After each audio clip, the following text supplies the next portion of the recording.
Bueno, y entonces ya cuando vemos A es porque es un texto dialéctico discontinuo. ¿Cuál es la temática esta vez? En la actualidad se hace necesario el uso de las redes sociales en adolescentes, pues estas están estrechamente vinculadas con la identidad como aspecto esencial en el desarrollo de los jóvenes y su construcción finaliza con la configuración de una personalidad sólida y estable en el tiempo que aspira a un buen acoplamiento entre el ideal de vida para el individuo y la sociedad. ¿Qué es esto? Por el amor de Dios. Bueno, pero es un texto dialéctico, así que podríamos discutirlo, ¿no? Yo no estoy seguro si el smartphone o las redes sociales gestan tu personalidad, yo no estoy seguro de eso, ¿eh? Pero sería bueno que tú, que eres de una generación completamente distinta de la mía, puedas reflexionar al respecto, ¿no? No estoy tan convencido de lo que se dice aquí. En tal sentido dice, los medios digitales generan múltiples nuevos contextos para expresar y explorar aspectos de la identidad. Los individuos actúan en distintos espacios creando diversas identidades que van cambiando a muy rápida velocidad y que pueden generar experiencias interpersonales e intrapersonales enriquecedoras, según cómo se utiliza la comunicación online, tiempo de uso, tipo de grupo social, virtual elegido, entre otros. Es necesario al comunicarse en forma virtual que los adolescentes logren releer lo que quieren transmitir y sean cuidadosos en los momentos de alta intensidad emocional, lo cual va ligado a su capacidad de reflexión, de control de impulsos y de postergación de la satisfacción inmediata de una necesidad. Yo en realidad estoy en desacuerdo con esto, entonces yo en realidad creo que las redes sociales son excesivamente peligrosas para una persona que aún no ha consolidado los aspectos más básicos de la personalidad, ¿no? Que por supuesto requieren de la familia más que de las redes sociales.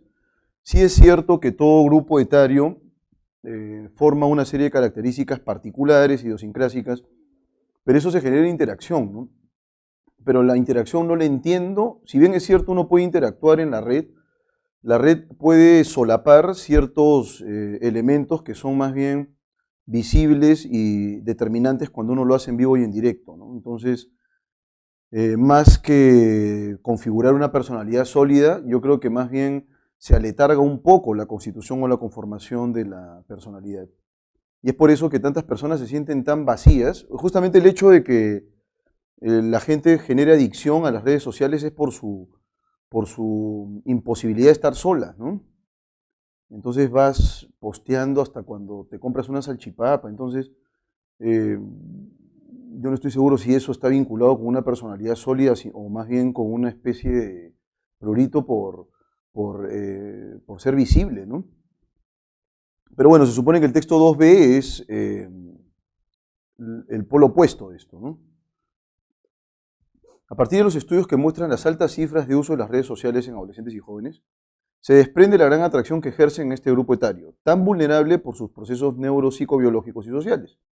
Por eso se hace necesario revisar los efectos negativos que pueden producir estos nuevos estilos de comunicación y de conexión permanente, a fin de sustentar nuestro rechazo al uso de las redes sin orientación a temprana edad. El abuso de redes sociales muestra una asociación, aquí han colocado nuestra, me parece que es muestra, es un verbo, una asociación con depresión, síndrome de déficit atencional, con hiperactividad, insomnio, disminución de horas de sueño, disminución de rendimiento académico, repitencia y abandono escolar. También está asociado con un amplio rango de problemas psicosociales. Estudios han revelado problemas en la toma de decisiones en los adictos a juegos online. Los adolescentes tienden a jugar de forma excesiva y presentan menor capacidad de procesar el feedback frente a las decisiones, sin considerarlo a la hora de tomarlas. Aquí está online, esto debe estar en cursivas.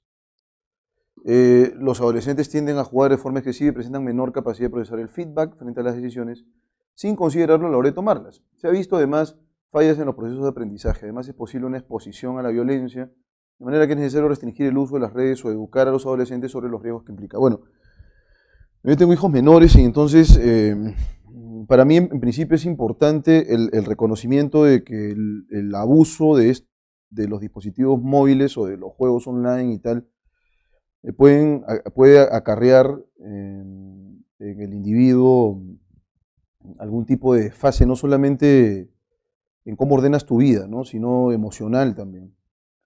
No es gratuito que en la actualidad, por ejemplo, haya pues una adicción nueva, ¿no? Que se llama la nomofobia, el pánico que se siente de no tener el teléfono móvil a la mano, ¿no? Te roban el celular, es como si te arrancaran el corazón.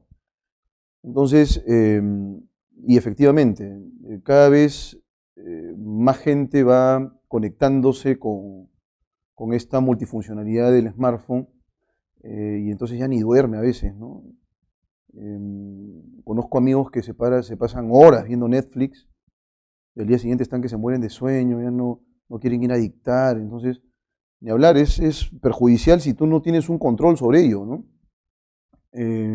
Entonces es importante que uno sepa restringir el uso, ¿no?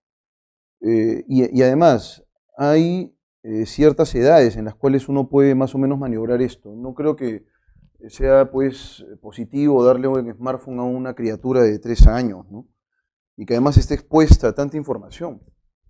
Eso, más allá de ser beneficioso, podría resultar perjudicial. Y entonces, que yo no dudo que las redes sociales sean una necesidad. No lo dudo en absoluto. De hecho, cualquier coordinación laboral la puedes hacer ahora en el smartphone. Antes tenías que abrir tu correo. Entonces, entre otras cosas, ustedes que van a ingresar a San Marcos van a darse cuenta que la información ahora es accesible. Puedes buscar bancos de datos de cualquier universidad del mundo. Existen páginas web de las cuales te puedes descargar libros gratuitamente. Entonces ya no existe pues esa precariedad que se tenía antes, ¿no? Esa precariedad que implicaba no tener acceso a la información. Ahora la información está en la palma de tu mano. Eso es positivo, pero luego lo otro, bueno, eso es discutible. Vamos entonces con las preguntas. Dice lo siguiente aquí. ¿Cuál es el tema de discusión? ¿Cuál es el tema central? El uso de las redes sociales y su impacto en los adolescentes. Los procesos de aprendizaje fallidos debido a las redes sociales. La constitución de la identidad gracias al uso de redes sociales. Y la toma de decisiones y el trastocamiento identitario, o sea, el trastocamiento de la identidad, es cuando hay un cambio abrupto en Internet. Bueno, aquí en realidad lo que se discute en ambos es si existen beneficios o más bien perjuicios en las poblaciones jóvenes a propósito del uso continuo de las redes sociales. Y bueno, dicho esto, ¿cuál sería entonces el tema central? El tema central en rigor sería la alternativa A, el uso de las redes sociales y su impacto. La palabra impacto es finalmente la que nos conecta con lo que es positivo o con lo que es negativo, ¿no? Con cualquiera de esas dos aristas. Lo positivo está planteado en A, lo negativo está planteado en B. Pero ahí tenemos el concepto. ¿Cuál sería entonces ahora el sinónimo? Nos piden aquí. No, ¿qué connota acoplamiento? Cuando veamos el sentido contextual, ahí vamos a discutir lo que implica la connotación, ¿sí? Así que vamos con calma, porque esto del sentido contextual es bastante complejo. De momento no me voy a adelantar, pero dice lo siguiente acá. Acoplamiento, ¿qué connota? Voy a leer la palabra en contexto. Dice aquí que las redes sociales es esencial, dice, en el desarrollo de los jóvenes. Y su construcción finaliza con la configuración de una personalidad sólida y estable en el tiempo, que aspira a un buen acoplamiento entre el ideal de vida para el individuo y la sociedad en la que vive. O sea, hay una congruencia, ¿no? A eso se refiere con acoplamiento. Hay una congruencia entre esta personalidad lógica que se ha gestado, ese ideal de vida, con lo que la sociedad requiere, ¿no? O sea, ahí es como una especie de pieza. Imagínense que la sociedad es un Lego gigantesco y tú te has constituido en una pieza de ese Lego gigantesco, ¿no? A eso se refiere con acoplamiento. ¿Cuál sería entonces digamos, el concepto que connota acoplamiento? Es correspondencia. En rigor se refiere a una asociación, una vinculación. Y en consecuencia la clave sería la alternativa C.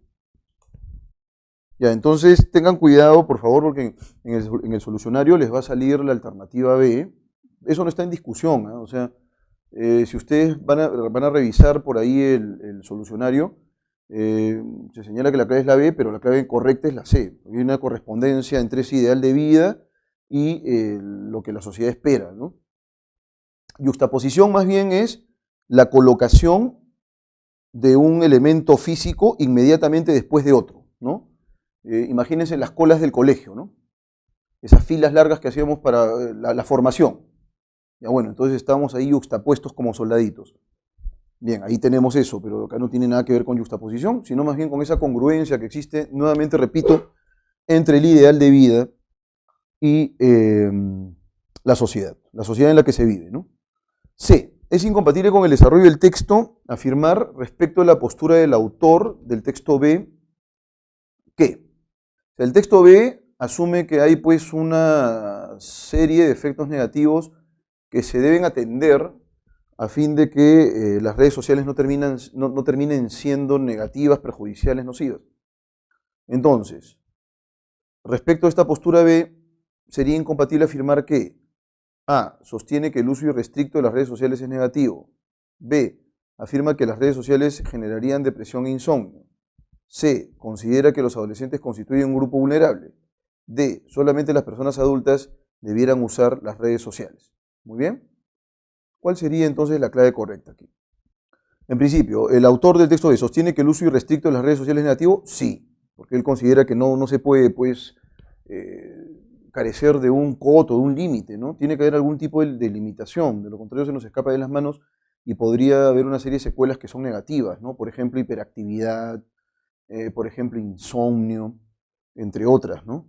B. Afirma que las redes sociales generarían depresión e insomnio.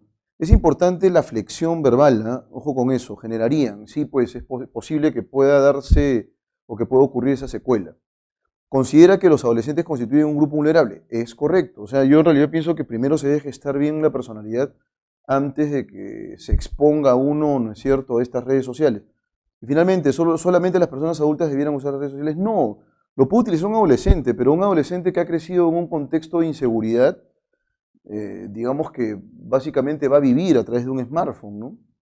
Y eso por supuesto que va a resultar perjudicial. No digo más. Vamos ahora con las dos últimas preguntas. En el marco del texto B, se deduce que un adolescente muy alegre y colaborativo, que súbitamente evidencie cuadros depresivos y ansiedad, lo que se llama el trastocamiento de la identidad, que es lo que hemos visto digamos, me parece que una de las preguntas, ¿no? Sí, una de las preguntas en la clave E de la pregunta número 1 dice trastocamiento de la identidad es el cambio abrupto, ¿no? Resulte un caso atípico de vinculación entre escolaridad e insanias.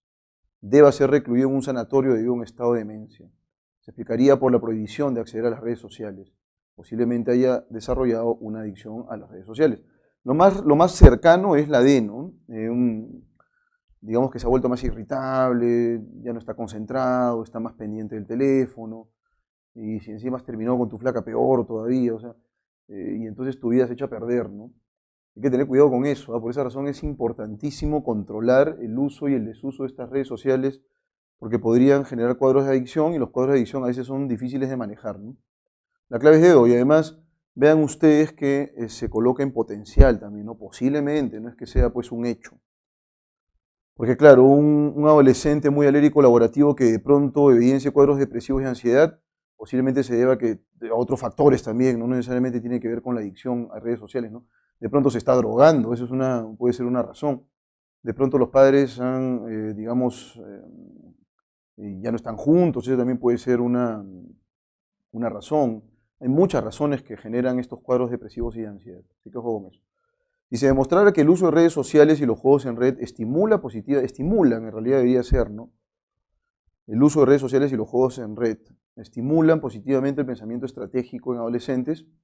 La postura del texto B podría objetarse de manera muy consistente. El autor del texto A tendría que asumir los defectos de su postura. Los planteamientos planteados, esto es un absurdo, los planteamientos planteados, una redundancia terrible acá, los planteamientos propuestos, ¿no? Desarrollados, qué sé yo. En A y B dejarían de ser antagónicos. Antagónico es contrario, opuesto. Cuidado con eso. Contrarios, opuestos. La estrategia argumentativa del texto B se tornaría inexpugnable. Inexpugnable es que no se puede combatir, ¿no? Inexpugnable es que no se puede tomar por asalto. Es una palabra que se solía utilizar para los castigos, ¿no? Y este es un castigo inexpugnable, no hay manera de poder ingresar. Entonces acá se refiere a esto, ¿no? Que no se puede combatir. Y no, más bien se podría combatir si se demostrara fácticamente que el uso de redes sociales y juegos en red, más bien, contrariamente a lo que se cree, estimula el pensamiento estratégico en adolescentes. Que no se puede combatir. Y entonces, ¿cuál sería la clave correcta? La clave correcta sería la alternativa A, ¿no? Entonces el autor del texto B tendría un contraejemplo ahí. Muy bien, y entonces pasamos a la sección B, jóvenes cachimbitos. Empezamos con el texto mixto número 1. Dice lo siguiente aquí. Los estudios realizados en la población de las zonas mineras, ese es otro problema también serio que tenemos que difundir siempre, ¿no? Yo en realidad creo que este espacio es un espacio idóneo para poder no solo comprender los textos de manera superficial, sino también, digamos, generar conciencia, ¿no? Generar conciencia acerca de lo necesario que implica reflexionar sobre el impacto de las mineras, por ejemplo, en las comunidades que viven cerca de ahí, ¿no?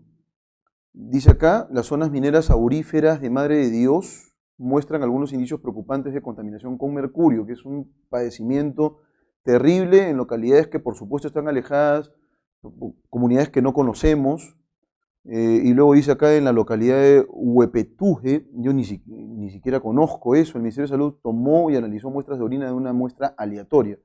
¿Qué es aleatorio? La palabra aleatorio es sinónimo de fortuito, ¿no? Casual, ¿sí? Valores de la población local. Aunque los resultados son muy variados, se encontró personas con valores tan altos como 508. No estoy seguro, pero está vinculado con los valores de mercurio. Siendo los máximos recomendables menos de 5. O sea, imagínate tú, menos de 5 y que tengas 508 en la sangre. Eso es una barbaridad, ¿no? Para personas no expuestas ocupacionalmente. De las 231 personas evaluadas no expuestas ocupacionalmente a mercurio, el 73.6% mostró valores de Hg por debajo del límite de referencia, ¿no? Que es menos 5. Pese a que la actividad minera desarrollada data de muchos años y es muy intensa. Esto se explica probablemente por la baja tasa de consumo de pescado en la zona. El pescado y otros recursos acuáticos son la principal fuente de ingreso del metilmercurio al organismo humano. Más preocupantes son los resultados del estudio en lo que respecta a la aparición de síntomas clínicos asociados con la exposición a mercurio. Por ejemplo, 31.2% de la población evaluada en Huepetue refirieron pérdida de memoria, 29.5% cambio de ánimo, 24.3% irritabilidad, 31.2% debilidad muscular, 12.7% temblores musculares, 37.7% dolor de cabeza, 22.3% alergias y 15.1% descamación de la piel. Asimismo, los indicadores psicológicos y de salud emocional también comienzan a ser problemáticos, ya que se registra disminución de la atención entre los niños en edad escolar y bajo coeficiente intelectual, 32% muestra nivel bajo, incremento de violencia familiar, crecientes muestras de ansiedad y depresión, entre otros. Muy bien, ya son las secuelas, ¿no? Y vamos a ver qué otra información más hay, porque este es un texto mixto, en consecuencia es un texto con imagen. Figura 6. Concentración de mercurio en pescados del mercado de Puerto Maldonado. Siempre son las comunidades alejadas las que pagan pato, ¿no? Tenemos acá mota moteada, estas son especies de pescado, ¿eh? Mota moteada es la que al parecer tiene una concentración altísima de mercurio, es una barbaridad esto, el zúngaro, la chambilla, la doncella, el pumazúngaro, cunchi, corvina, bocachico, yaguarachi, carachama, Paco Pisigranja número 1, Paco Pisigranja número... Oye, hasta en Pisigranjas hay mercurio, ese es el colmo, aunque dice no detectable aquí. Eso ya sería el colmo que en Pisigranjas, que se supone que es una domesticación particular, también existan niveles de mercurio, ¿no?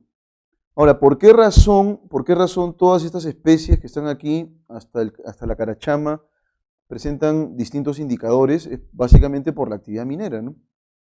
Esta es la concentración máxima permitida, ¿no? O sea, más o menos hasta aquí, ¿no? Entonces, los que superan son estas tres, están, digamos, en un peligro, o sea, son un peligro inminente para la salud. Así de concreto, no hay más que decir. El resto está por ahí, ¿no? Hasta la doncella, digamos, podríamos nosotros rascarnos la barbilla un poco. El resto sí tiene indicadores bastante bajos. Vamos a determinar entonces ahora la idea principal del texto. Dice, determina la idea principal. La minera aurífera ha afectado la salud de los pobladores de Puerto Maldonado. Los peces y mariscos de Madre de Dios están contaminados, son los peces y los mariscos, ¿no? Contaminados con metales pesados. Las especies acuáticas de Puerto Maldonado están muy afectadas por la polución. ¿Qué cosa es polución, profesor? En realidad es un calco el inglés este, ¿eh? Esto viene de pollution. Yo en realidad creo que es innecesaria esta palabra porque nosotros tenemos contaminación, ¿sí? Pero bueno, no estoy seguro si está normada esa palabra. De todas maneras, les digo qué cosa significa. La contaminación de mercurio, Madre de Dios, se debe a la ingesta de pescado. Esa es la clave, ¿no? Es el pescado lo que está determinando estos niveles altos de mercurio. En el texto el término problemático, ¿qué connota? Vamos entonces al texto, como en todos los casos. Dice aquí, asimismo los indicadores psicológicos y de salud emocional también comienzan a ser problemáticos, ya que se registra disminución de la atención entre los niños en edad escolar y bajo coeficiente intelectual. 32% muestra nivel bajo, ¿no? Entonces, ¿qué cosa connota problemático? Incidencia, preocupación, regularidad, descripción. Connota preocupación. Bueno, si es problemático, por supuesto que va a preocupar. Y si eso está implicado, además relacionado con un nivel bajo, un nivel intelectual bajo, bueno, hay que tomar cartas en el asunto ahí, ¿no? 3. Basándonos en el gráfico de barras sobre los pescados contaminados con mercurio que se expenden en el mercado de Puerto Maldonado, es posible afirmar que todos los pescados están contaminados con mercurio y otros metales. No, no todos. Por ahí hay unos casos en los que dice no detectable, ¿no? De los tipos de Paco, piscigranja registrados, uno no está contaminado. Nos piden lo que es posible afirmar, ¿no? Lo que es posible afirmar. Y entonces la clave B no puede ser posible porque los dos, en rigor, no se detecta mercurio. Luego, el pescado conocido como carachama supera los 0.3 ppm de mercurio. En el caso de la carachama es 0.02. No supera el 0.3, así que eso es falso. 3 tipos de pescados se encuentran por encima del máximo permitido, y justo los había señalado yo, ¿no? Son la mota moteada, el zúngaro y la chambira, esos 3. Ahí está. Tomando en cuenta las personas evaluadas en el estudio llevado a cabo por el Ministerio de Salud, nuevamente un pequeño error aquí. Bueno, pero igual estos errores prescriptivos son idóneos, de paso te van a servir también para que puedas, digamos, reconocer algún error y eventualmente eso puede venir en el examen también. Tomando en cuenta las personas evaluadas en el estudio llevado a cabo por el Ministerio de Salud, podemos deducir que menos del 30% de ellas, de las personas, mostraron valores por encima de la referencia dada. En efecto, el texto nos dice que 231 personas no expuestas ocupacionalmente al mercurio fueron evaluadas, y de ellas 73.6% presentaron valores de mercurio por debajo del límite. El resto, o sea, eso quiere decir 26.4%, mostraron valores por encima. O sea, son menos de 30%, pues, si es 26.4%. Entonces la clave correcta sería la A. Muy bien, y finalmente, vamos con la última preguntita. Si los pobladores de Huepetue consumieran pescados y otros recursos acuáticos asiduamente, o sea, de manera continua. Asiduo es continuo, ¿no? Vamos a colocarlo aquí. De paso que desarrollamos un poco el léxico. La venta de pescado se incrementaría considerablemente. El pescado mota moteada sería uno de los más requeridos. Más personas presentarían contaminación por mercurio. Bueno, si consumieran recursos acuáticos, no es que ellos van a estar escogiendo entre comer pues una mota moteada o un paco de piscigranja, ¿no? O sea, van a comer lo que sea y en ese sentido pueden ellos contaminarse si comen zúngaro, chambilla, etcétera, etcétera. Entonces, en ese sentido, más personas presentarían contaminación por mercurio. Dichas personas tendrían un corazón sano por el omega 3. No, estamos hablando de pescados contaminados, ¿no? Bueno, con esto acabamos el texto número 1 de la sección A.